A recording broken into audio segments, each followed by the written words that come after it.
여러분, 우리 옛날에 들었던 우리 한국 전통 설화 중에 거위가 반지를 먹었는데 선비가 오해를 받아가지고 이제 선비를 이제 꽁꽁 묶어서 관아에 넘기려고 했는데 잠깐만 기다려 보시오. 저 해서 거위가 이제 반지 먹은 걸 그 다음 날 이렇게 변을 본 걸 봤더니 반지가 있다더라. 이 얘기 혹시 들어보셨습니까? 편집 버전은 틀린데 이런 비슷한 얘기들이 많습니다. 그래서 그 자그마한 생명 하나조차도 사랑하는 우리 조상님들의 지혜, 그렇게 해서 이제 저도 어렸을 때 이런 동화를 본 기억이 있는데 이게 실은 불교설화에서 나온 거예요. 이와 같은 이야기가 이미 불교설화에 있습니다. 오래전에. 그래서 이 불교설화에서는 이제 어떤 이야기가 전해지냐면 부처님 당시에 띠싸라는 스님이 계셨대요. 예, 띠싸. 이름을 깊이 생각하실 필요 없고요. 띠싸. 예. 그래서 이 띠싸라는 스님이 있었는데, 띠싸라는 스님께서 이제 항상 탑발을 나가실 때마다 친하게 지내던 그런 어떤 신도집이 있었다고 합니다. 그래서 이 신도집하고 10년이 넘게 깊은 이제 우정을 나누던 그런 어느 신도집이 있었는데, 요 신도집이 보석집을 했어요. 보석 세공사. 그래서 보석을 하던 보석집 신도였는데, 어느 날 이 띠싸라는 이 스님께서 또 이제 탁발을 나오셔가지고 그 부잣집, 그 보석집에 이렇게 찾아가게 됩니다. 보석집에 딱 찾아갔더니 그때 때마침 공양 준비를 한다고 그 주인집, 보석 세공사인 그 주인이 이렇게 고기 손질을 하고 있었대요. 고기 손질, 이제 밥에 고기 반찬 해 먹으려고 했나 봐요. 고기 손질을 하고 있을 때 띠싸 스님이 평소대로 거기 집에 들어가서 이렇게 가만히 앉아 있었대요. 가만히 앉아 있으니까 한참 이제 고기 쓸고 있다가 주인이 그때 그 나라의 왕이 보석을 맡기려고 찾아온 거예요. 왕의 신하가. 우리 왕께서 부탁하신 귀한 보석인데 깨끗하게 세공을 해서 구멍을 뚫어가지고 좀 다듬어 주십시오 하고 이렇게 부탁을 해서, 그때 고기를 쓸고 있었다고 했잖아요. 주인이, 보석 세공사가. 그 고기 쓸다가 피 묻은 손으로 그 보석을 받았대요. 피 묻은 손으로 보석을 딱 받고, 그걸 이제 제가 잘 하겠습니다 하고 옆에다 이렇게 그 보석을 옆에다 딱 놓고 손 씻으러 가는 사이에 그때 키우던 외가리가 있었대요. 외가리 아시죠? 네, 아세요? 외가리? 예, 노가리 말고 노가리 말고 외가리가 그게 되게 좋아하세요. 노가리 반찬 좋아하세요? 예, 그렇죠. 예, 또 얘라 그러시네. 노가리 말고 외가리라고 이렇게 거위처럼 생겨가지고 잡식성 짐승이 있어. 이것저것 다 물고기도 잡아먹고 잡식성, 목이 길고 주둥아리가 큰 오리처럼 생긴 새가 있거든요. 키우던 외가리가 있었는데 이 외가리가 이렇게 뒤뚱뒤뚱 오더니 피냄새를 맡은 거예요. 고기 쓸던 손으로 보석을 만졌잖아요. 그 피 묻은 보석이 고기 덩어리인 줄 알고 그 외가리가 그 보석을 꿀꺽하고 삼켜 먹은 거예요. 그 앞에서 누가 다 보고 있어요. 띠싸 스님이 다 보고 계신 거예요. 띠싸 스님이 다 보면서 그 외가리가 그걸 먹고 막 뒤뚱뒤뚱 가니까 띠싸 스님이 깜짝 놀라면서 외가리한테 왜 가? 그거 먹고 왜 가? 이랬대요. 왜 가니? 그래서 외가리예요. 몰랐죠? 예, 어디 가서 얘기하지 마세요. 그래서 왜 가니? 그래서 이제 외가리가 됐다는 유명한 얘기가 있는데, 하여튼 외가리가 그걸 뜯고 삼켜 먹고 가버리니까 손 씻고 온 보석 세공사 주인 양반이 딱 와가지고 보석이 없어진 거잖아요. 그러니까 스님이 가져갔다고는 차마 생각하지 못하고, 또 설마 외가리가 그걸 삼켰다고는 상상도 못했겠죠. 집안 사람들 다 부르는 거예요. 부인하고 애들하고 다 불러서 보석 혹시 네가 가져왔냐? 네가 가져갔냐? 네가 가져갔냐? 다들 아니요? 딱 의심되는 사람이 누구밖에 없을까요? 스님밖에 없는 거예요. 띠싸 스님. 그러니까 아내한테 얘기하는 거예요. 왕께서 귀한 보석을 맡겼는데 보석이 사라졌어. 근데 그 자리에 있는 띠싸 스님뿐이 안 계셨어. 이거 스님이 가져간 거다. 그 부인이 화들짝 놀라면서, 여보, 행여라도 그런 소리 하지 말아요. 스님하고 우리가 10년 동안 인연을 맺었는데 10년 동안 다 한 번도 스님의 허물을 본 적이 없었습니다. 스님이 그럴 뿐이 아닙니다. 이랬더니 사람 마음을 어떻게 아냐고. 그래서 아무래도 저 스님인 것 같다고. 그래서 스님한테 갑니다. 스님 혹시 보석 가져갔죠? 이러는 거예요. 그러니까 이때 띠싸 스님이 누가 가져갔다고 하면 돼요? 외가리가 가져갔다면 되잖아요. 외가리가 꿀꺽 삭혀 먹었다 하면 해결될 일이었는데 가만히 계시는 거예요. 우리 같으면 아니요, 외가리가 가져갔어요. 그래서 내가 그렇게 얘기했어요. 근데 내 말 무시하고 가더라고. 빨리 가서 봐요. 근데 그 띠싸 스님은 그냥 가만히 침묵을 지키시는 거예요. 왜 그러냐? 이 주인 양반의 성격이 엄청 다혈질인데 그 귀한 보석을 외가리가 삼켰다고 말을 하면 그 자리에서 확인한다고 배를 잘라버릴까 봐 너무나 걱정이 돼서 가만히 침묵을 지키십니다. 스님이 한 거 맞구나. 어서 내놓으시오. 근데 이제 스님은 줄 보석이 없잖아요. 그러니까 가만히 있으니까 의심되는 사람이 말 하나씩 꿍 하고 있으니까 화가 더 나는 거예요. 여러분도 뭐 대화하다가 뭘 물어봤는데 대답 안 하고 꿍 하고 있어요. 저 열받잖아요. 화 나요, 안 나요? 화 나잖아요. 한 대 때릴 거 두 대 때리고 싶잖아요. 말 없이 꿍 하고 있으면 뭐 야타바타 뭐 막 가타부타 말을 해야 되는데. 그래서 스님을 꼭 도망가지 못하게 꽁꽁 묶어가지고 막 주먹으로 내리쳤대요, 스님을. 그 스님을 막 주먹으로 내리치면서 어서 내놓으라고. 부인이 놀래가지고 여보 이러면 안 된다고, 이러면 안 된다고. 어떻게 스님한테 이럴 수가. 차라리 우리가 노예가 돼서라도 보석값을 우리가 지불하자고. 부인은 엄청 착한 거죠. 지금으로 치면 좀 호구에 가깝고. 근데 너무 착한 거죠. 우리 집안 사람이 다 노예가 돼도 그 보석값을 우리가 지불할 수가 없을 정도로 귀한 보석이라고. 그러니까 어떻게든 우리가 찾아내야 된다고 스님의 피를 철철 흘릴 정도로 막 두들겨 패는 거예요. 그 피가 막 배어 나오니까 스님 몸에서. 사람이 이렇게 잔인해요. 근데 한편으로는 자기 여태껏 모았던 재산이 다 날아가고 노예가 될 수도 있는 상황이잖아요. 예, 그분도 이성을 잃은 거죠. 그 스님을 막 내리치다가 막 핏물이 막 배어 나오니까 외가리가 또 피 냄새를 맡고, 예? 외가리가 또 뒤뚱뒤뚱 와서 그 피를 이렇게 또 마시는 거예요. 외가리가 잡식성이고 또 이제 그러니까 피를 마시니까 이 주인 양반이 화딱지가 난 거예요. 이 새 새끼가 미쳤나 이러면서 새니까 개명 거기까지 개명은 거식이고 새니까 새 새끼겠죠. 이 새가 미쳤나 하고 발로 뻥 찼답니다. 그러니까 이 외가리가 꽥 하고 죽어버렸대요. 발로 뻥 맞으니까 꽥 하고 죽어버리니까 그때 스님이 그걸 보시고 이보시오. 저 외가리가 죽었는지 살았는지 확인 좀 해주시오 이러는 거예요. 그러니까 이 주인 양반이 아니 스님 목숨이 경각에 달렸는데 지금 저 새가 죽었는지 살았는지는 왜 물어보냐고. 이 정신없는 양반아 그걸 왜 물어보냐고 했더니 그때서야 그 새가 이렇게 죽어서 바르르르 떨다가 툭 하고 죽은 걸 보고는 스님이 그때서야 사실대로 얘기하는 거예요. 사실은 저 외가리가 보석을 삼켰다. 근데 내가 사실대로 얘기하면 당신의 그 급한 성격에 외가리의 배를 쪼개가지고 보석을 이제 있나 없나 확인하면 외가리의 생명이 죽는 거 아니냐. 그래서 내가 차마 외가리가 삼켰다라는 말을 못하고 내가 침묵을 지키고 있었던 건데 외가리가 저렇게 죽어버렸으니 내가 더 이상 침묵할 필요가 뭐가 있겠냐. 그 보석은 외가리가 먹었어 이랬더니 가가지고 이제 외가리에 이제 그 배를 쪼개볼까 진짜 보석이 나온 거예요. 요 주인집 양반이 몸을 바들바들 떨면서 막 심장이 벌렁벌렁거리면서 띠싸 스님 너무나 죄송합니다 하면서 그 옆에서 막 절을 올리는 거예요. 너무나 막 놀랍고 두렵고 너무나 공포스러워서 띠싸 스님 죄송합니다 막 눈물을 흘리니까 우리 같으면 이제 소송 걸어 뭐 이러면서 소송 걸어 뭐 정신적인 피해 보상 육체적인 뭐 병원비 뭐 띠싸 스님이 다 자비로운 목소리를 이렇게 얘기합니다. 이게 참 중요해요.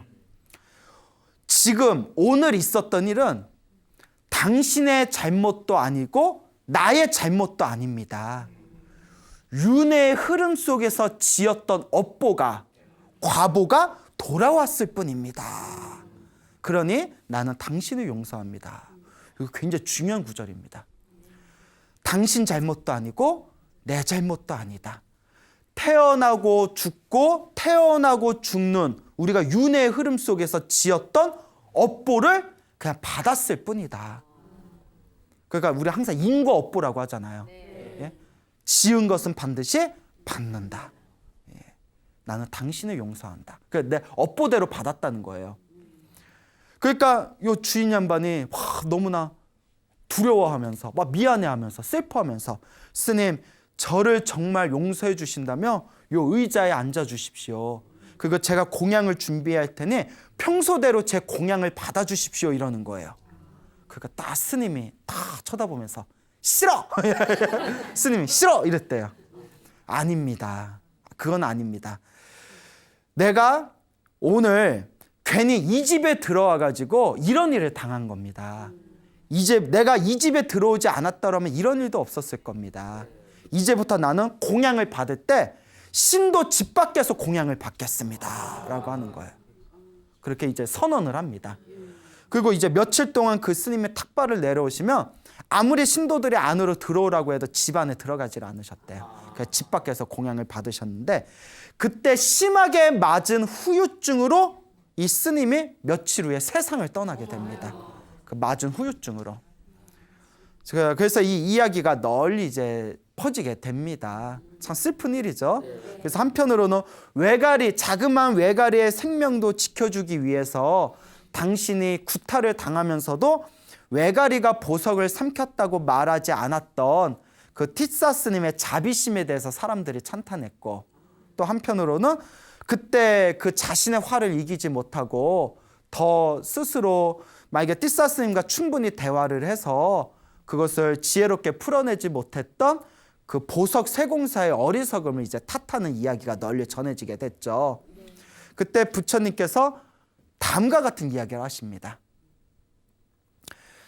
티사 스님은 이미 번뇌가 사라지신 아라한이기 때문에, 아라한, 부처님의 제자로서 모든 번뇌와 욕망이 사라진 성자를 아라한이라고 하잖아요. 그렇죠. 그래서 아라한이시기 때문에 티사 스님께서는 이 윤회에서 완전히 벗어나셨다, 이제 열반에 들어가셨다라고 하면서 부처님이 이런 얘기를 하십니다. 그 외가리는 보석 세공사 부인의 자궁 속에 들어갔고, 그러니까 그 집에 이제 애로 태어난다는 거예요. 그 외가리는 꽥 하고 죽으면서 그 보석 세공사의 이제 자식으로 태어나게 되고, 그 티사 스님을 때려서 죽였던 그 보석 세공사는 죽은 뒤에 지옥에 떨어지게 될 것이다. 그리고 지옥에 떨어지게 될 것이고, 그리고 옆에서 티사 스님을 때리는 걸 말렸던 그 아내는 그 스님을 아끼던 그 마음의 힘에 의해서 죽은 뒤에 하늘 세계에 태어나게 될 것이다 라는 법문을 하시게 됩니다. 이 어변이라는 게 참 무서워요. 그렇죠. 이 어변이라는 게 참 무섭습니다. 그래서 우리가 지었던 업을 우리가 받는다는 입장에서 봤을 때, 여기서 우리가 한 가지 생각해 봐야 되는 게, 티사 스님은 아라한이셨잖아요. 그렇죠. 모든 번뇌와 욕망이 사라지신 아라한이셨어요. 그래서 부처님께서도 티사 스님이 돌아가신 뒤에 열반에 드셨다, 열반에 들어갔다라고 표현했거든요. 그러니까 열반은 아라한 이상만 들어갈 수 있는 겁니다. 그래서 열반에 들었다라고 표현을 했는데, 중요한 거는 우리가 업을 받는다고 했을 때, 내가 지은 업을 내가 받는다고 했을 때, 이 이야기를 통해서 혹은 이와 비슷한 다른 이야기들을 통해서 우리가 유추해 볼 수 있는 게, 모든 번뇌와 욕망이 사라진 아라한도 과거 전생에 자기가 지었던 업보를 피할 수 있다 없다? 없다는 거예요. 내가 지은 업을 내가 못 피합니다. 아라한도 이 업을 못 피했잖아요. 맞아 죽는 그 업을 못 피했잖아요. 그렇죠. 예. 그래서 불교에서 이렇게 얘기합니다. 아라한도 그 업을 피할 수가 없다. 근데 우리 중생하고 다른 게 있답니다. 우리 중생은 그 업을 받으면서 힘들고 괴로워하고 번뇌를 일으키지만, 아라한같이 깨달으신 분들은 그 업보를 받아도, 업보를 받는 건 똑같아도 흔들림이 있다 없다? 흔들림이 없다는 거예요.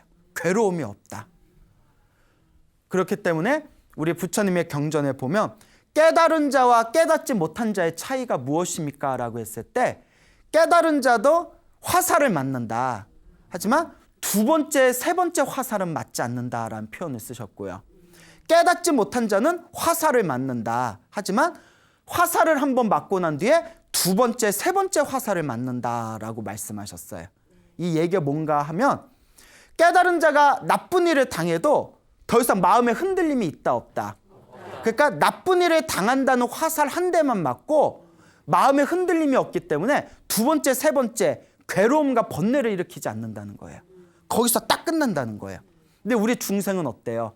화살 한번 맞으면, 그러니까 괴로움을 한번 당하면 저 새끼, 나쁜 새끼, 내가 왜 이 고생을 해야 되는지, 진짜 미치겠나 하면서 두 번째, 세 번째 화살을 끊임없이 양상해내잖아요. 그게 첫 번째 화살과 두 번째 화살의 차이라는 거예요. 아라한도 중생도 자기가 지은 업보를 자기가 받지만 아라한은 흔들린다, 흔들리지 않는다. 흔들리지 않아요. 자기 앞에 나쁜 일이 생겼을 때 흔들림이 없이 이거는 그대 잘못도 아니고 내 잘못도 아니다. 윤회 속에서 지었던 업보를 그냥 받았을 뿐이다 하고 마음을 놓아버릴 수가 있어요. 근데 우리 같은 중생은 그렇게 뭐 두들겨 막아져가지고 막 피 흘리고 그러면 어떤 생각 들어요? 내가 저 녀석을 내가 아주 그냥 막 오만 막 분노와 막 화와 번뇌가 일어나잖아요. 그래서 아라한도 피할 수 없는 게 이 업이라는 거예요. 그럼 우리가 이 업을 피할 수 없다라고 했을 때 무조건 받아야 되느냐? 또 부처님은 다른 경전에서 아니라고 하셨어요. 그래서 제가 자주 쓰는 표현 있잖아요. 열심히 수행하고 선업을 짓고 공덕을 짓고 기도를 하면 크게 받을 걸 어떻게 받게 된다? 작게 받을 수 있다. 피할 수는 없지만 크게 받을 걸 작게 받을 수가 있다는 거예요. 그게 굉장히 중요합니다. 예. 그래서 이렇게 내가 지은 업이라는 것은 무서운 거구나. 부처님 아래에서 깨달음을 얻어서 욕망과 번뇌에서 완전히 벗어난 아라한도 피할 수가 없는 거구나.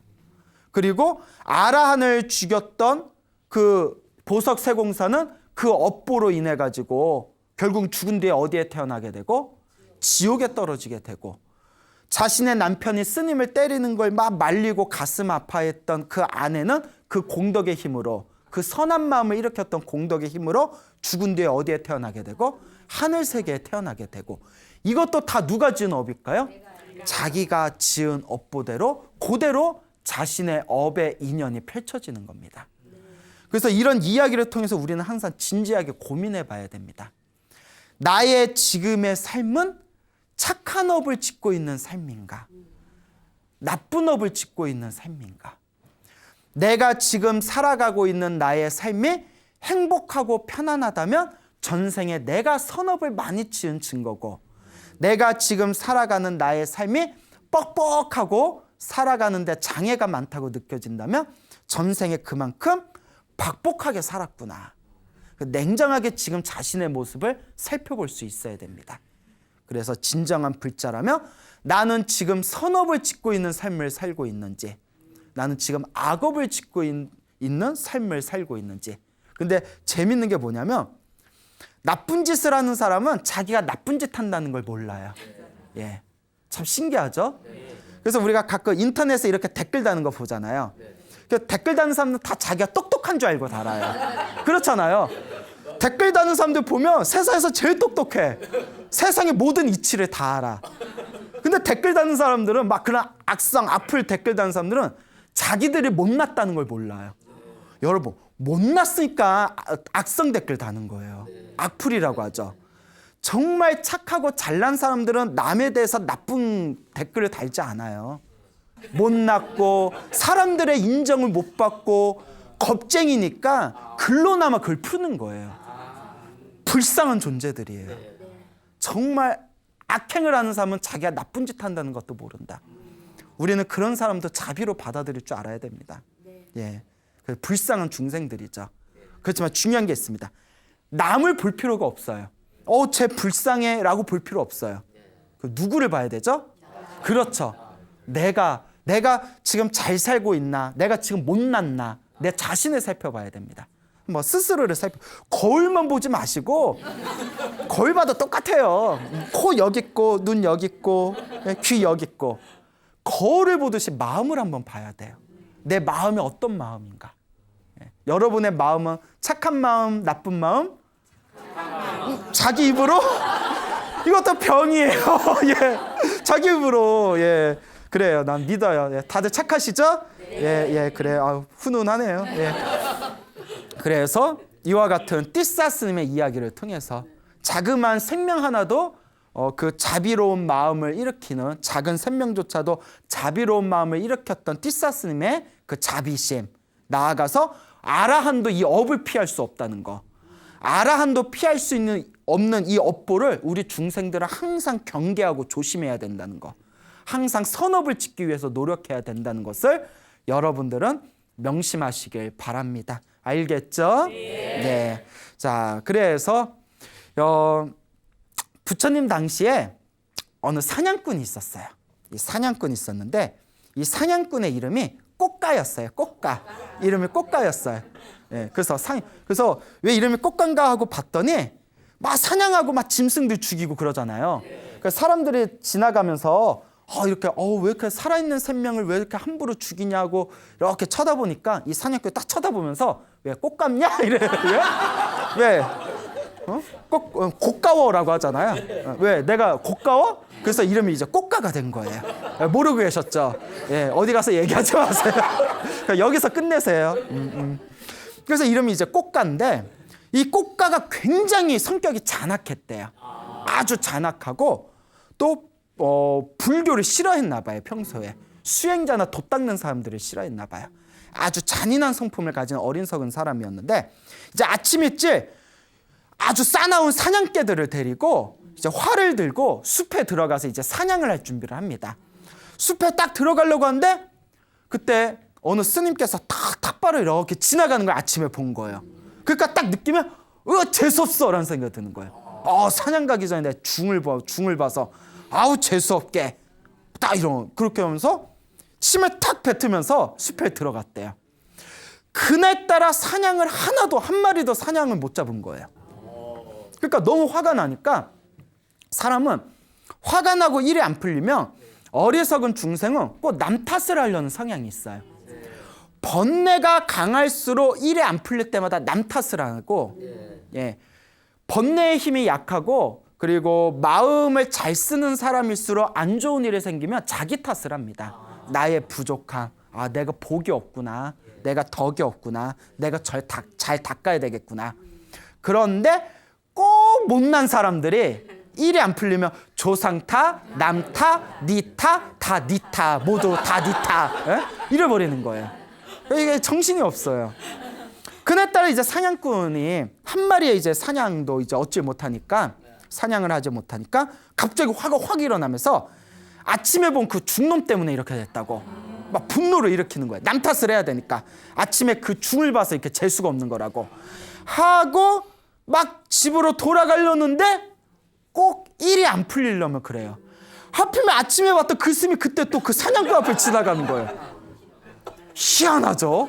여러분 그런 경험 있나요? 저도 몇 번 겪은 적이 있는데 희한하게 일이 안 풀리려면 꼭 그 시간 거기에서 꼭 그 사람을 만날 때가 있어요.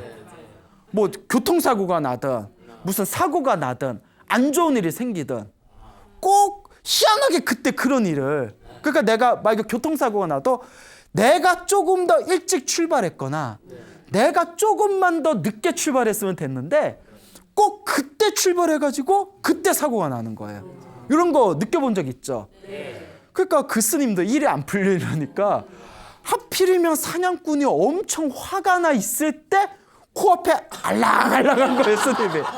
뭐가 안 되려니까. 그 희한하게 그게 있어요. 일이 안 풀리려면.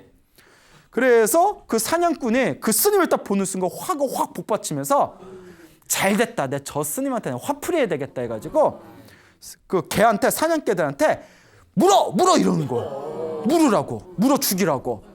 그 스님이 놀라가지고 아이고 왜 이럽니까 하니까 이 사냥꾼이 내가 오늘 짐승 한 마리도 사냥을 잡지를 못했는데 이게 다 아침에 너를 봐서 그렇다. 근데 네가 처벌을 받아야 된다.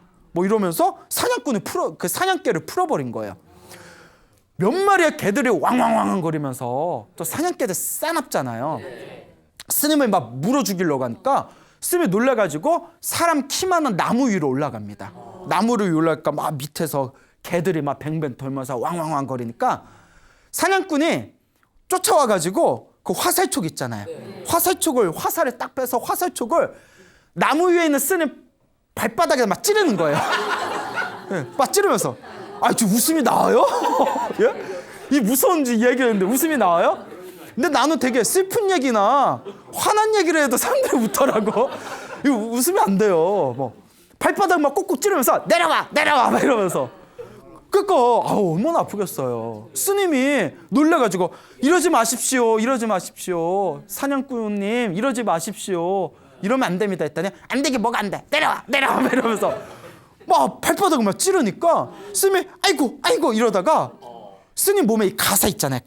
스님이 있는 이 가사가 이렇게 흘러내려왔대요. 흘러내려오면서 그 가사가 노을 이렇게 내려오면서 사냥꾼의 몸을 덮어버린 거예요. 네? 다 덮어버렸더니 이 사냥개들이 스님이 떨어진 줄 알고 스님이 입고 있는 가사가 떨어져서 사냥꾼 몸을 덮어버렸으니까 이게 훌러덩 벗겨져 버린 거예요. 그러니까 스님이 떨어진 줄 알고 떨어졌다 하고 막 물어버리는 거예요. 자기 주인을. 그래서 개는 개예요. 개는 그래서 개가 개예요. 뭘 몰라요. 예? 그러니까 스님 옷이 떨어진 게 스님이 떨어진 줄 알고 스님의 가사를 이제 덮고 있는 그 사냥꾼의 몸을 막 물어 뜯는 거예요. 물어 뜯어서 막 아작아작 씹어버리는데 숨이 끊기고 나서야 개들이 느낌 이상해서 봤더니 개들끼리 서로 쳐다보면서 야 주인인데? 이거 어떡하지? 야 도망가자. 이렇게 해서 이제 도망을 갔어요. 개들도 황당했겠죠. 개들도 놀래서 자기 주인을 씹어먹어 버렸으니까. 그 이제 스님이 내려온 거예요. 그러니까 근데 스님이 너무 막 죄책감이 드는 거예요. 우리 같으면 쌤통이다. 네 업은 네가 받은 거다. 이런 마음을 들 텐데 스님이 너무나 자비로우셔서 이거 어떡하나. 내가 그냥 죽어줄 걸 그랬나? 이러면서. 근데 스님이 막 죄책감이 드는 게 반드시 스님이 지켜야 할 그 250가지 계율이 있어요. 비구 스님들이 지켜야 할 구족계 250개가 있는데 250개에서 반드시 250가지 계율 중에서 가벼운 계율이 있어요. 어겨도 쉽게 용서받는 죄가 있고 한 번 저지르면 절대 용서받을 수 없는 무거운 죄가 있어요. 그 중에 하나가 사람을 죽이는 거. 짐승을 죽이는 거 용서가 돼요. 벌레나 짐승을 죽이는 거는 참회를 해서 용서받을 수 있는데 사람을 죽이면 그 자리에서 승적이 박탈당해요. 그게 부처님 계율에 있어요. 250개 중에 하나 사바라이라고 해서 절대 어겨서는 안 될 4가지 개가 있거든요. 그 중에 하나가 바로 사람을 죽이는 건데 그러니까 있으면 죄책감이 드는 게 자기 옷이 흘러내려가지고 이 사냥꾼이 죽게 됐잖아요. 그러니까 내가 지금 사람을 죽인 계율을 어긴 거 아닌가. 내가 지금 파괴를 한 게 아닌가. 그러니까 엄청난 죄책감과 두려움에 빠집니다. 그래서 이제 부처님을 찾아가요. 그래서 부처님한테 이렇게 오늘 있었던 일을 말씀드리면서 부처님 제 몸에서 흘러내린 가사 때문에 이 사냥꾼이 죽게 되었습니다. 혹시 제가 계율을 어긴 거 아닙니까? 제가 파괴를 한 것이 아닙니까? 라고 질문을 던지니까 부처님께서 다음과 같이 말씀하십니다. 아니다. 사람을 죽일 때 내가 사람을 죽이겠다는 의도가 있어야만 살생의 업이 된다. 의도가 있어야만. 널 죽이겠어! 하고 이렇게 죽였을 때. 그런데 그대는 사냥꾼을 죽이겠다는 의도가 전혀 없었고 옷이 흘러내려와서 생긴 하나의 사고였을 뿐이다. 그러므로 그대에게는 아무런 죄가 없다. 라고 부처님께서 판단을 내리십니다.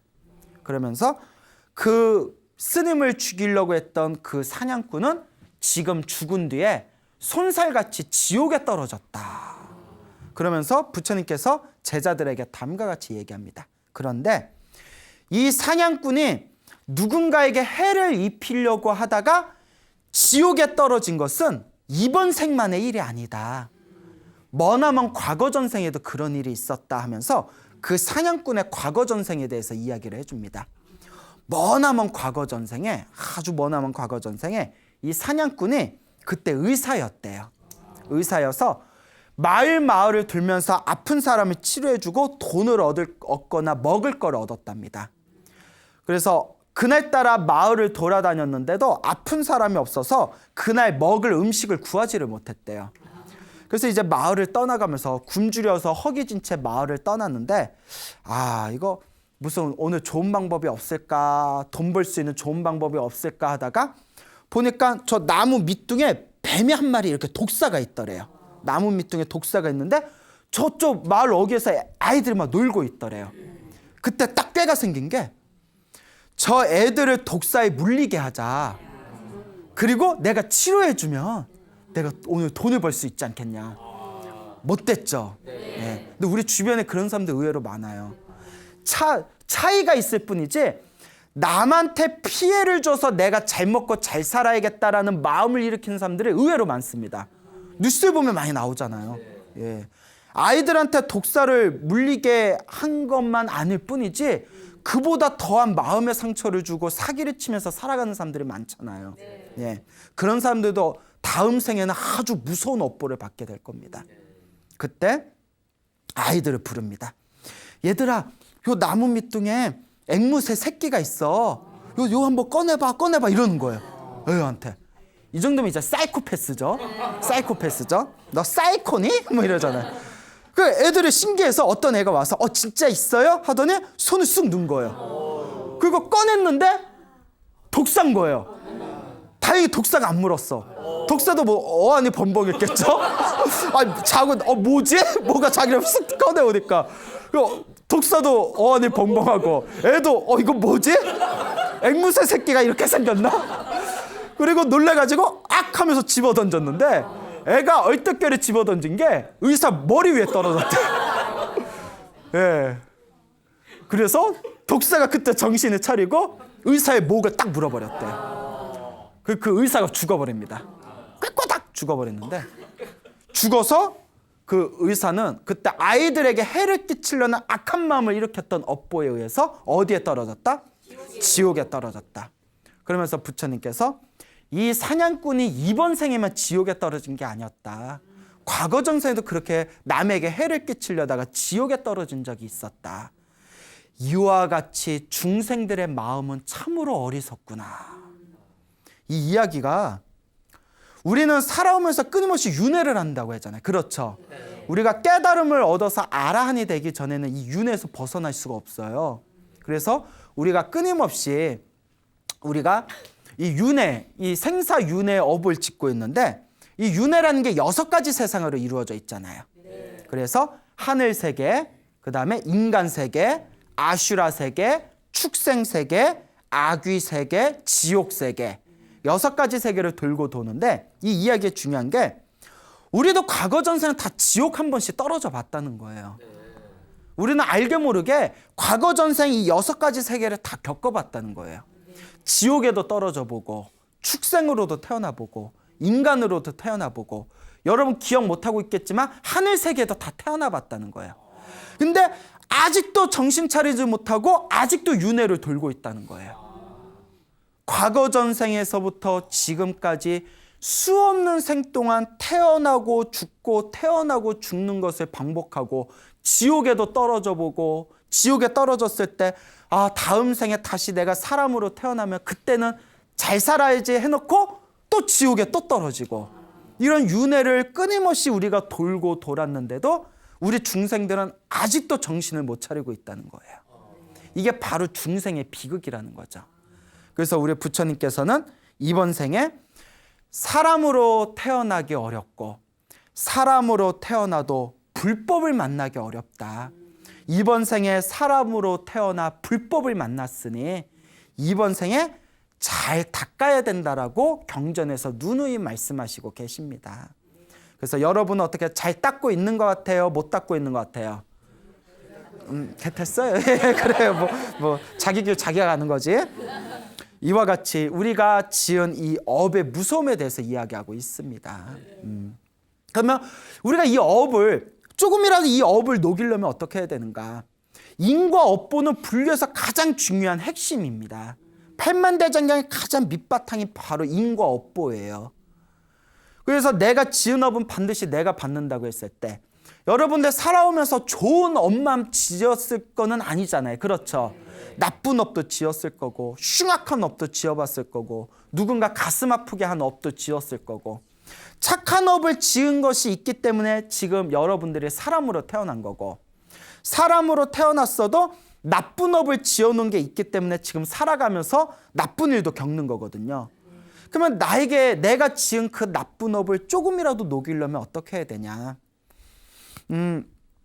예전에 있었던 일인데요. 그 중국에 구화산이라는 산이 있습니다. 구화산 아세요? 구화산 몰라요? 그 구화산이라는 산이 있는데 구화산이라는 산에 어느 암자에 계시는 비구니, 나이가 많으신 노 비구니 스님께서 큰 스님을 찾아옵니다.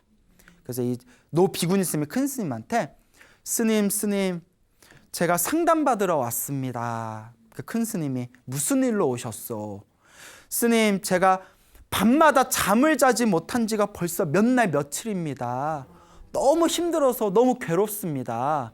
아니 왜 잠을 자지 못하오? 했더니 이 노 비구니 스님이 자꾸 고양이 울음소리가 들려서 귀에서 자꾸 고양이 울음소리가 들려서 잠을 자지 못합니다. 그래서 스님이 다 듣고 당신이 그 고양이 울음소리가 자꾸 귀에서 환청이 들려서 잠을 자지 못하는 것은 분명히 어떤 인연이 있기 때문이요. 무슨 인연인지 한번 말해보시오 했더니 요 노 비구니 스님이 사실대로 얘기하는 게 제가 어렸을 때 출가하기 전에 장난꾸러기였는데 마을에 있는 고양이를 막 괴롭히고 못살게 굴다가 고양이를 익사시킨 적이 있습니다. 고양이를 장난치다 물에 빠뜨려서 죽여버린 적이 있습니다. 나중에 출가하고 나서 그걸 까마득하게 잊고 있었는데 나이가 든 뒤에 그 고양이 울음소리가 자꾸 들립니다. 제가 잠을 자지를 못하겠습니다. 스님 어떻게 하면 되겠습니까? 그러면서 고양이의 원혼이 저한테 따라오는 것 같은데 제가 천도제를 지내면 어떡하겠습니까? 이러더래요. 천도제를 지내면 어떡하겠습니까? 하니까 그 큰 스님이 가만히 듣더니 천도제를 지내는 것도 좋지만 차라리 그 고양이의 원혼을 위해서 나무아미탑을 연부를 해주면서 극락세계 태어나도록 그렇게 발언을 해주십시오. 축원을 해주십시오. 라고 이야기를 합니다. 그러면서 그 고양이가 스님께서 노 비구니 스님께서 젊었을 때에는 힘도 강하고 기운도 강해서 고양이가 나타나질 못하다가 스님이 나이가 들고 기운이 약해지고 몸에 힘이 빠지니까 고양이의 원혼이 나타난 겁니다. 이제 원한이 맺힌 혼이 이 원혼이 나타난 겁니다. 그러니 고양이가 좋은 곳으로 극락왕상할 수 있도록 지극정성으로 나무아미탑을 연부를 해주십시오 라고 이야기를 합니다. 그러니까 비구니 스님이 예 그렇게 하겠습니다. 그러니까 스님 고양이 이름으로 위패를 만들어서 연부를 하면 되겠습니까? 우리 이렇게 위패 만들잖아요. 그러니까 이 큰 스님이 위패를 만들어도 좋지만 또 만들 필요가 사실 없습니다. 지금 고양이 위패를 안 만들었어도 고양이가 계속 따라다니지 않습니까? 고양이 혼이 계속 따라다니지 않습니까? 어쩌면 고양이 혼이 옆에서 우리가 한 대화를 이미 다 들었을 수도 있습니다. 위패를 안 써도 고양이 혼이 스님을 따라다니니까 지극정성으로 고양이가 극락왕상할 수 있도록 참회하는 마음으로 정성스럽게 나무아미탑을 연부를 해주십시오라고 이렇게 이제 가르침을 줍니다. 그 비구니 스님이 네 제가 열심히 해보겠습니다 하면서 이제 절로 돌아간 뒤에 그 고양이를 생각하면서 고양이야 너와 나 사이에 악연이 있다면 내가 진심으로 참회한다. 내가 너를 위해서 지극한 마음으로 연부를 해줄 테니 나 사이에 이 악연을 다 놓아버리고 저 서방 극락세계로 가거라. 미안하다 고양이야 잘 가거라 하면서 정성스럽게 연부를 해줬답니다. 그리고 그렇게 몇 날 며칠이 지난 뒤에 노 비구니 스님이 그 큰 스님을 다시 찾아왔대요. 근데 얼굴이 너무 생기가 발랄해져서 환한 미소를 가지고 이렇게 큰 스님을 찾아와서 스님이 가르쳐준 대로 고양이를 위해서 지극정성으로 연부를 해줬더니 더 이상 고양이가 보인다, 보이지 않는다? 고양이가 보이지 않습니다. 고양이 울음소리가 들리지 않아서 이제는 잠을 편안하게 푹 자게 되었습니다. 라는 훈훈한 이야기가 전해지고 있습니다. 이 이야기의 교훈을 여러분들 아시겠죠? 우리가 살면서 알게 모르게 전생에 지었건 이번 생에 지었건 내가 지은 업이라는 게 분명히 있습니다. 지금 당장 드러나지 않는다 해서 없는 게 아닙니다. 사람 따라서 업을 바로 받는 사람도 있고 한참 후에 받는 사람도 있고 죽은 뒤에 받는 사람도 있습니다. 그렇지만 이번 생에 받건 다음 생에 업보를 받건 반드시 자신의 업보는 자기가 받는다고 경전에 나옵니다. 그래서 내가 지은 좋지 못한 업보가 있다면, 내가 지은 악업이 있다면 그 악업, 그 업보, 그 업장을 조금이라도 소멸하고자 한다면, 크게 받을 걸 조금이라도 작게 받고자 한다면 결국 나의 업은 누가 풀어야 된다? 나 자신이 스스로 풀어야 된다. 가장 좋은 방법이 바로 염불하고 기도하는 것이다. 그러니 첫 번째 이야기에서 그 띠사스님처럼 아라한도 자기가 지은 업은 피할 수 없었다라는 이 교훈과, 그리고 두 번째 그 사냥꾼의 이야기처럼 악한 마음을 품고 악한 짓을 하면 죽은 뒤에 지옥에 떨어질 수밖에 없는 인과 업보의 무서움에 대해서 여러분들이 명확하게 이해하시고, 세 번째 이야기였던 그 노비구니 스님처럼 간절하고 정성스럽게 나와의 악연에 대해서 진정으로 참회하는 마음으로 기도를 하면 반드시 효과가 있다라는 이 교훈을 명확하게 이해하시고 열심히 기도하는 삶을 살아나가시길 바랍니다. 알겠죠? 네. 여러분, 행복해지고 싶습니까? 네. 행복한 삶을 창조하고 싶습니까? 네. 복을 지으십시오. 선업을 지으십시오. 네. 공덕을 쌓으십시오. 복과 선업과 공덕의 힘이 여러분들을 진정한 행복의 길로 이끌어 줄 것입니다. 여기서 마치겠습니다. 소중한 나 무한행복.